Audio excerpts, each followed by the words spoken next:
शिव बाबा याद है ना। ओम शांति। आज 13 अप्रैल 2024 के साकार मधुर महावाक्य है। आज की मधुर मुरली में बाबा हम बच्चों को याद दिला रहे हैं कि तुम बच्चे बाबा के मददगार बनते हो तो तुम्हें बाबा से प्राइज मिलती है। हर एक ब्राह्मण को अपना तन मन धन ईश्वरीय सेवा में लगाना है। ऐसे बच्चे जो मददगार बनते हैं वो अकाल मृत्यु से बच जाते हैं। साथ साथ बाबा ने कहा, योग योग अक्षर कह के मूंझो नहीं, बस मुझे याद करो, क्योंकि याद से आत्मा पावन बनती है। तुम्हें कहीं पर भी मेले मलाखड़े में जाने की ज़रूरत नहीं, पहाड़ों पर घूमने की आवश्यकता नहीं, क्योंकि यहाँ पर जब आप आते हो तो आप सच्ची कमाई जमा करने के लिए आते हो। मधुबन में आते हो तो आपके पास टाइम होता है। यहाँ कोई गोरख धंधा नहीं है। यहाँ पर तो बाबा का तपस्या करने का आपको अवसर मिला है। फिर कभी ना मन में था ना चित्त में था कि यहीं आप तपस्या करेंगे और यहीं आपका यादगार है दिलवाड़ा मंदिर, अचलगढ़ है, गुरु शिखर है, गौमुख है, सब आपके यादगार बने हुए हैं। बाबा तुम्हारी ऐसी दिल बहला देते हैं कि किस जन्मों तक आपको किसी मेले मलाखड़े की कोई आवश्यकता नहीं रहेगी। इन आँखों से जो कुछ देखते हैं सब विनाश होना है, तो इसलिए बेहद का वैराग होना चाहिए। इस देह से दुनिया से दिल नहीं लगानी है, बेहद का वैरागी बनना है। अपना पूरा पूरा चार्ट रखना है, सच्चा चार्ट बाबा को देते रहना है। हम कितना बाबा को याद करते हैं। बाबा ने कहा डेड साइलेंस का भी अनुभव तब होगा जब आपकी बुद्धि इस देह और दुनिया से उपराम होगी। बाबा आपको क्या से क्या बनाते हैं। बाबा ने कहा यहाँ जब आते हो मधुबन में तो आप रिफ्रेश होने के लिए आते हो, अपनी सच्ची कमाई जमा करने के लिए आते हो, तो एकांत का आपको पूरा पूरा लाभ लेना है। ऐसा पुरुषार्थ करना है कि आप श्री लक्ष्मी नारायण बने, ऊंच पद पाएं। ये आपका उद्देश्य है, नर से नारायण बनना, नारी से लक्ष्मी बनना। सुनते हैं बाबा के मधुर बोल। बाबा ने कहा, मीठे बच्चे, बाबा 21 जन्मों के लिए तुम्हारी दिल ऐसी बहला देते हैं जो तुम्हें दिल बहलाने के लिए मेले मलाखड़े आदि में जाने की दरकार नहीं। बाबा 21 जन्मों के लिए तुम्हारी दिल ऐसी बहला देते हैं जो तुम्हें दिल बहलाने के लिए मेले मलाखड़े आदि में जाने की दरकार नहीं। क्वेश्चन है, जो बच्चे बाबा के मददगार बनते हैं उनके लिए कौन सी गारंटी है। गारंटी जब मिल रही है तो गारंटी कार्ड को संभालना भी होता है, यूज भी करना होता है। बाबा बच्चों को जो मददगार बनते हैं उनके लिए कौन सी गारंटी देते हैं। श्रीमत पर राजधानी स्थापन करने में मददगार बनने वाले बच्चों के लिए गारंटी है, उन्हें कभी काल नहीं खा सकता। सत्युगी राजधानी में कभी अकाले मृत्यु नहीं हो सकती। मददगार बच्चों को बाप द्वारा ऐसी प्राइज मिल जाती है जो 21 पीढ़ी तक अमर बन जाते हो। मददगार बच्चों को बाप द्वारा ऐसी प्राइज मिलती है जो 21 पीढ़ी तक अमर बन जाते हो। ओम शांति। बने बनाए सृष्टि चक्र अनुसार कल्प पहले माफिक शिव भगवानुवाच। ये याद रहे, ये सारी बातें स्वयं शिव उच्चारण कर रहे हैं। अब अपना परिचय बच्चों को मिल गया, बाप का परिचय भी मिल गया। बेहद बाप को तो जान लिया और सृष्टि के आदि मध्यंत को भी जान लिया। बाबा को भी जान लिया, सृष्टि के आदि मध्यंत को भी। नंबरवार पुरुषार्थ अनुसार कोई अच्छी रीति जान जाते हैं जो फिर समझा भी सकते हैं, कोई अधूरा कोई कम। जैसे लड़ाई में कोई कमांडर चीफ, कोई कैप्टन, कोई क्या बनते। राजाई की माला में भी कोई साहूकार प्रजा, कोई गरीब प्रजा, नंबरवार। बच्चे जानते बरोबर हम खुद श्रीमत पर सृष्टि पर श्रेष्ठ राजधानी स्थापन कर रहे हैं। जितनी जितनी जो मेहनत करते हैं उतनी उतनी बाप से प्राइज मिलती है। आजकल शांति के लिए राय देने वाले को भी प्राइज मिलती है। तुम बच्चों को भी प्राइज मिलती है, वो उसको नहीं मिल सकती, उनको हर चीज अल्पकाल के लिए मिलती है। तुम बाबा की श्रीमत पर अपनी राजधानी स्थापन कर रहे हो, शिव बाबा की श्रीमत पर अपनी राजधानी स्थापन कर रहे हो, सो भी 21 जन्म 21 पीढ़ी के लिए गारंटी है। वहाँ बचपन व जवानी में काल खाता नहीं, ये भी जानते हो। न मन न चित था, हम ऐसे स्थान पर आकर बैठे हैं जहाँ तुम्हारा यादगार भी खड़ा है, जहाँ 5,000 वर्ष पहले भी सर्विस की थी। दिलवाड़ा मंदिर, अचलघर, गुरु शिखर है। सतगुरु भी ऊंचे से ऊंचा तुम्हें मिला, जिसका यादगार बना हुआ है। अचलघर का भी राज तुम समझ गए हो, वह हुई घर की महिमा। तुम ऊंच से ऊंच पद पाते हो अपने ही पुरुषार्थ से। ये है वंडरफुल तुम्हारा जड़ यादगार। मधुबन में आते हैं तो बाबा ने कहा ये आपका यादगार है, दिलवाड़ा मंदिर, अचलघर, गुरु शिखर। यहाँ आप स्वयं भी तपस्या कर रहे हो और यादगार भी है। वहाँ तुम चैतन्य में आकर बैठे हो। ये है रूहानी कारोबार जो कल्प पहले चली थी। अंडरलाइन कर लेंगे, ये है रूहानी कारोबार जो रूह से संबंधित है। उनका पूरा यादगार यहाँ है, नंबर 1 यादगार है। जैसे कोई बड़ा इम्तहान पास करते हैं तो उसके अंदर खुशी रौनक आ जाती, फर्नीचर पहरवाइज कितनी अच्छी रखते। तुम तो विश्व के मालिक बनते हो, तुम्हारे से कोई भेंट कर नहीं सकता। ये भी स्कूल है, पढ़ाने वाले को तुम जान गए हो। भगवान वाच, भक्ति में जिसको याद करते हो, पूजा करते हो, पता कुछ भी नहीं। जिसे याद करते, पूजा करते, पता कुछ नहीं। बाबा सम्मुख आकर सब राज समझाते, क्योंकि यादगार सब तुम्हारे पिछाड़ी की अवस्था के हैं। अभी रिजल्ट नहीं निकली। जब तुम्हारी अवस्था संपूर्ण बन जाती, फिर भक्ति मार्ग में यादगार बनता है। जैसे रक्षाबंधन का यादगार होता, जब पूरी पक्की राखी बांध हम अपना राजभाग ले लेते हैं, तब फिर यादगार नहीं मनाते।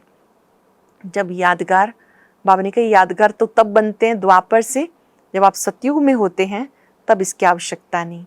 जब पूरी पक्की राखी बांध हम राजभाग ले लेते हैं, फिर यादगार नहीं मनाते। इस समय तुम्हें सब मंत्रों का अर्थ समझाया, ओम का अर्थ भी समझाया। ओम का अर्थ कोई लंबा नहीं, ओम का अर्थ है अहम आत्मा मम शरीर। अज्ञान काल में तुम देहाभिमान में रहते हो तो अपने को शरीर समझते हो। दिन प्रतिदिन भक्ति मार्ग में तुम नीचे उतरते आए। भक्ति में जिनकी पूजा कर रहे थे उन्हें जानते नहीं थे, ज्ञान मार्ग में ज्ञान मिला, भक्ति का फल मिला। हर चीज पहले सतो प्रधान फिर तमो प्रधान हो जाती है। बाबा कहते काम महाशत्रु है, सृष्टि की बहुत वृद्धि हो चुकी है, अब पवित्र बनो। तुम बच्चे सृष्टि के आदि मध्यंत को बाप द्वारा जान चुके हो। सतयुग में भक्ति का नाम नहीं, अब कितनी धूमधाम है, मेले मलाखड़े बहुत लगते हैं, बहुत रौनक है ना भक्ति में। बाबा ने कहा अभी तो मेले मलाखड़े बहुत लगते हैं, मनुष्य जाकर के दिल बहलाते हैं। तुम्हारा दिल बाबा आके बहलाते, और वो भी 21 जन्मों के लिए। तो तुम सदैव बहलने वाले रहते हो, बहलते रहते हो। तुम्हें कभी मेले आदि में जाने का ख्याल नहीं आएगा। कहाँ भी मनुष्य जाते सुख के लिए, तुम्हें कहाँ पहाड़ों पर जाने की दरकार नहीं। यूँ तो सेवार्थ ब्राह्मण भी जाते हैं। बाबा ने कहा आपको ऐसे कोई शौक नहीं होना चाहिए चलो हम घूम के आए। हाँ, सेवा के लिए भले जाएं। यहाँ देखो कैसे मनुष्य मरते। मनुष्य सतयुग कलयुग स्वर्ग नरक को नहीं जानते। तुम बच्चों को पूरा ज्ञान मिला। बाप नहीं कहते कि मेरे साथ तुम्हें रहना है। बाबा ये नहीं कहते घर बार छोड़ के यहाँ रहने लग जाओ या परिवार को छोड़ दो, नहीं। तुम्हें तो घर बार परिवार सब संभालना है। बच्चे जुदा तब होते हैं जब कोई खिटखिट होती है, फिर भी तुम बाप के संग रह नहीं सकते हो। सब सतो प्रधान बन नहीं सकते, कोई सतो कोई रजो कोई तमो अवस्था में भी हैं, सब इकट्ठे नहीं रह सकते। राजधानी बन रही है, जो जितना बाप को याद करेंगे उस अनुसार राजधानी में पद पाएंगे। मुख्य बात है बाप को याद करना। बाबा स्वयं बैठ ड्रिल सिखाते, ये है डेड साइलेंस। बिल्कुल देह से न्यारी, मैं बिंदु आत्मा हूँ, शरीर में होते एकदम बॉडी से डिटैच। ये है डेड साइलेंस। तुम यहाँ जो कुछ देखते हो उसे देखना नहीं, देह सहित सबका त्याग करना है। तुम क्या देखते हो? एक तो अपने घर को, और पढ़ाई अनुसार जो पद पाते हो उस सतयुगी राजाई को तुम ही जानते हो। जब सतयुग है तो त्रेता नहीं, त्रेता है तो द्वापर नहीं, द्वापर है तो कलयुग नहीं, अब कलयुग भी है और संगम युग भी है। भले तुम बैठे पुरानी दुनिया में हो, बुद्धि से समझते हो हम संगम युगी हैं। संगम युग किसको कहा जाता है ये भी तुम जानते हो। पुरुषोत्तम वर्ष, पुरुषोत्तम मास, पुरुषोत्तम दिन भी इस पुरुषोत्तम संगम पर होता है। पुरुषोत्तम बनने की घड़ी इस पुरुषोत्तम युग में ही है। ये बहुत छोटा लीप युग है, सब युगों में से छोटा है ये पुरुषोत्तम संगम युग। तुम लोग बाजोली खेलते हो जिसे तुम स्वर्ग में जाते हो। बाबा ने देखा कैसे साधु लोग अथवा कोई कोई बाजोली खेलते खेलते यात्रा पे जाते हैं, बड़ी कठिनाई उठाते हैं। अब इसमें कठिनाई की बात नहीं, यहाँ है योग बल की बात। क्या याद की यात्रा तुम बच्चों को कठिन लगती है? पूछ रहे हैं बाबा, याद की यात्रा क्या कठिन लगती है? नाम तो बहुत सहज रखा है, कहाँ सुनकर डर ना जाए। कहते बाबा हम योग में नहीं रह सकते। बाबा फिर हल्का कर देते, ये है याद। योग शब्द मुश्किल लगता है तो अच्छा बाप को याद करो। याद तो सब चीज़ों को किया जाता।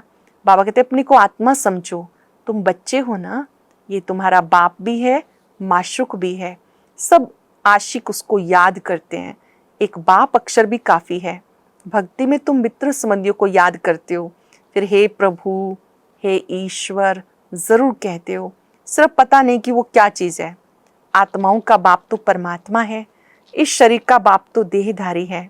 आत्माओं का बाप अशरीरी है, वो कभी पुनर्जन्म में नहीं आते और सब पुनर्जन्म में आते हैं। इसलिए बाबा को याद करते हैं, जरूर कभी सुख दिया। उन्हें कहते हैं दुख हरता सुख करता। शिव बाबा को क्या कहते हैं? दुख हरता सुख करता। परंतु उनके नाम रूप देश काल को नहीं जानते। जितने मनुष्य उतनी बातें, अनेक मतें हो गई। बाबा कितना प्रेम से पढ़ाते हैं। वो है ईश्वर, शांति देने वाला। कितना उसे सुख मिलता है। एक ही गीता सुनाकर पतितों को पावन बना देते। प्रवृत्ति मार्ग भी चाहिए ना। मनुष्यों ने कल्प की आयु लाखों वर्ष कह दी, फिर तो अनगिनत मनुष्य हो जाते। कितनी भूल की, ये नॉलेज तुम्हें अब मिलती है, फिर प्रायलोप हो जाती। चित्र तो हैं जिनकी पूजा होती है, परंतु अपने को देवता धर्म का समझते नहीं। जो जिनकी पूजा करते हैं वो उस धर्म के हैं ना, ये समझ नहीं सकते कि हम आदि सनातन देवी देवता धर्म के हैं। ये तुम बच्चे समझते हो, उनकी वंशावली है। बाबा समझाते, बाबा कहते तुम पावन थे, फिर तमो प्रधान पतित बन गए, अब पावन सतो प्रधान बनना है। क्या गंगा स्नान से बनेंगे? पतित पावन तो बाप है, वो जब आकर रास्ता बताए तभी पावन बनो। पुकारते रहते हैं, जानते कुछ नहीं। आत्मा पुकारती है ऑर्गन्स द्वारा, हे पतित पावन बाबा आकर हमें पावन बनाओ। सब पतित हैं, काम चिता पर जलते रहते, खेल ही ऐसा बना हुआ है। फिर बाबा आकर पावन बनाते। ये बाप संगम पर समझाते, सतयुग में होता है एक धर्म, बाकी सब वापस चले जाते। तुम ड्रामा को समझ गए हो, जो और कोई नहीं जानते। इस रचना का आदि मध्य अंत क्या है, ड्यूरेशन कितना है, ये तुम जानते हो। ये सब है शूद्र, तुम हो ब्राह्मण। संगम पर हम सब क्या बन गए? संगम युगी ब्राह्मण। तुम भी जानते हो नंबरवार पुरुषार्थ अनुसार। कोई गफलत करते हैं तो उनके रजिस्टर से दिखाई देता है कि पढ़ाई कम की है। कैरेक्टर का भी रजिस्टर होता है, यहाँ भी रजिस्टर होना चाहिए।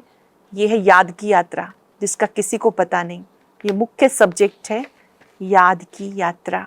अपने को आत्मा समझ बाप को याद करना है। आत्मा मुख से कहती है हम ये शरीर छोड़ दूसरा लेते हैं।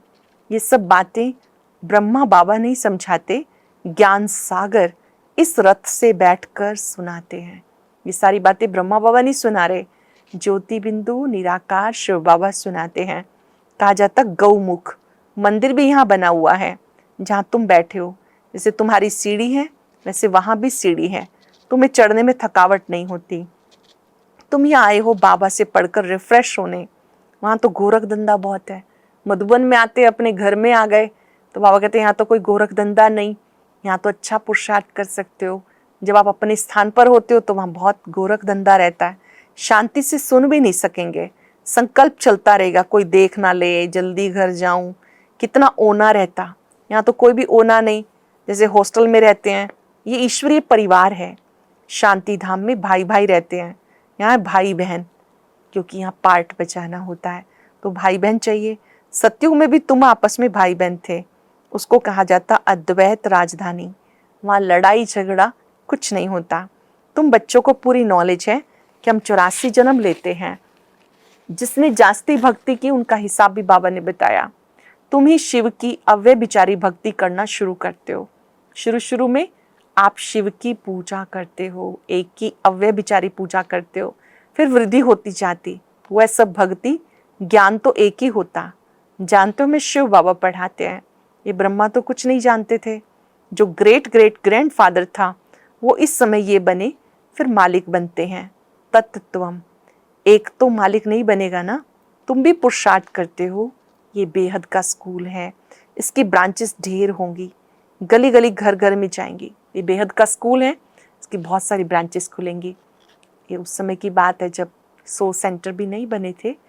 बाबा ने आने वाले समय को पूर्व में हम सबके सामने रखा कि ऐसा समय भी आएगा कि बहुत सारे स्कूल हो जाएंगे।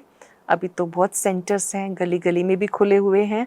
कहते हैं हमने अपने घर में चित्र रखे हैं, मित्र संबंधी आते हैं, उनको समझाते हैं। जो इस झाड़ के पत्ते होंगे वो आ जाएंगे, जो दैवी कुल के होंगे वो आ जाएंगे। उनके कल्याण के लिए तुम करते हो। चित्रों पे समझाना सहज होगा।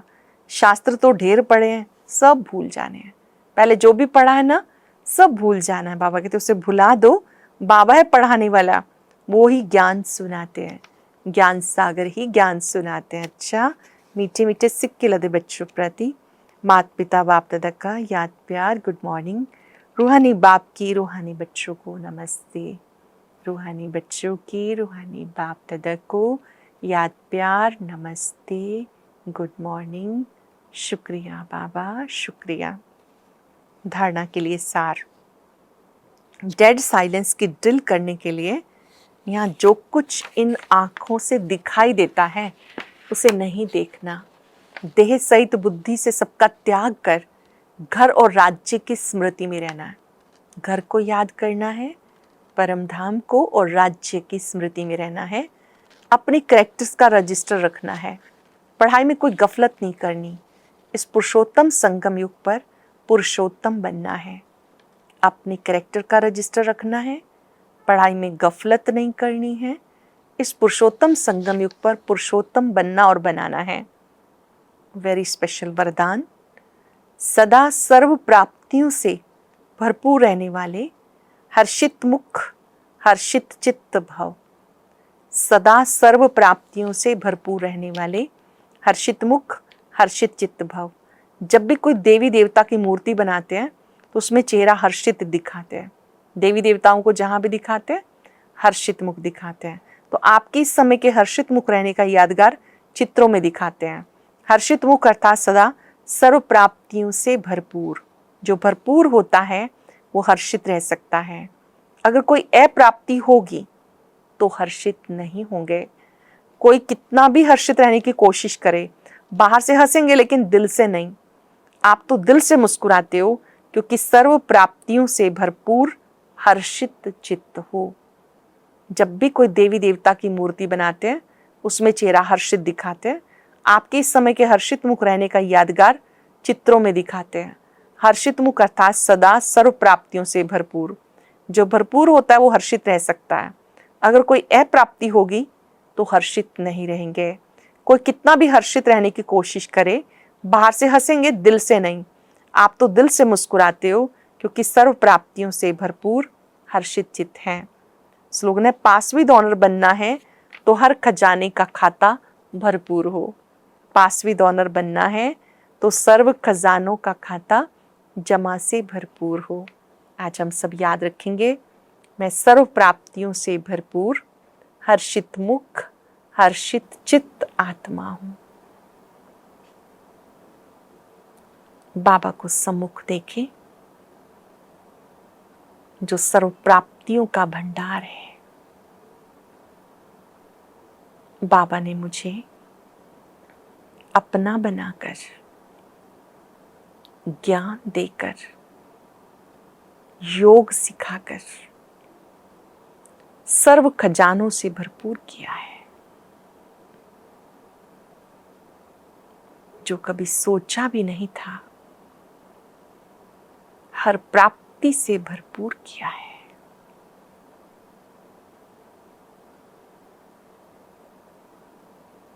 एक एक प्राप्ति को याद कर मन प्रसन्नता का अनुभव करता है, हर्ष का अनुभव करता है। स्वयं बाबा ही मेरा हो गया, बाबा मिला, सब कुछ मिला। मैं हर्षित मुख, हर्षित चित्त आत्मा हूं। बाबा से आती हुई प्राप्तियों की किरणें अपने में समाते जाएं। एक एक किरण में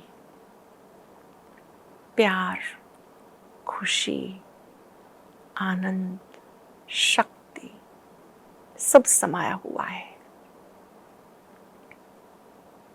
शुक्रिया बाबा, शुक्रिया। ओम शांति। हरेक ब्राह्मण को अपने अंदर कौन सी जांच अवश्य करनी चाहिए और अपने को चेक करने का सही समय कौन सा है, यह जानने के लिए सुनते हैं आज का ज्ञान मोती।